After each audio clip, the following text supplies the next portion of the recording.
पुणे जिल्ह्याच्या खेड तालुक्यात रात्रभर पडत असलेल्या मुसळधार पावसामुळे शेतांना अक्षरशः आता तळ्याचं स्वरूप आलेलं आहे। नुकतंच खरं तर कांद्याची लागवड झालेली आहे आणि आता कांद्याचं हे पीक धोक्यात आलंय। काढणीला आलेलं सोयाबीन खराब झालंय, तर मुसळधार पावसानं शेतकऱ्यांची डोकेदुखी आता चांगलीच वाढवलेली आहे। खेड तालुक्यातली सगळी दृश्ये आहेत। शेतांना तळ्याचं स्वरूप आले, शेतामध्ये पाणी साचलंय, सोयाबीनचं पीक पिवळं पडलेलं आहे, त्यामुळे शेतकऱ्यांची डोकेदुखी आता वाढली आहे। मुसळधार पावसानं कांदा पीक सुद्धा धोक्यात आलेलं आहे। काय नेमकी सगळी शेतीभातीमध्ये परिस्थिती आहे, नुकसानग्रस्त शेतांमधून आढावा घेतलाय आमचे प्रतिनिधी हेमंत चापुडे यांनी।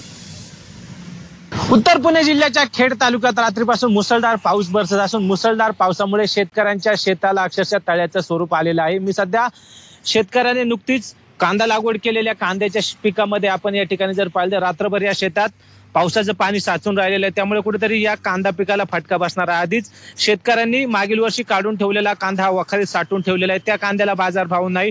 त्यातच आता नव्याने कांदा लागवड केलेलं कांद्याचं पीक सुद्धा मुसळधार पावसामुळे कुठेतरी धोक्यात आलेलं आहे। तर दुसरीकडे दुसरी जी काही पिके असतील, सोयाबीन असतील, उडीद असेल, मूग असेल, यांसारखी जी खरीप हंगामातील पिके आहेत यांनाही कुठेतरी फटका बसलेला आहे।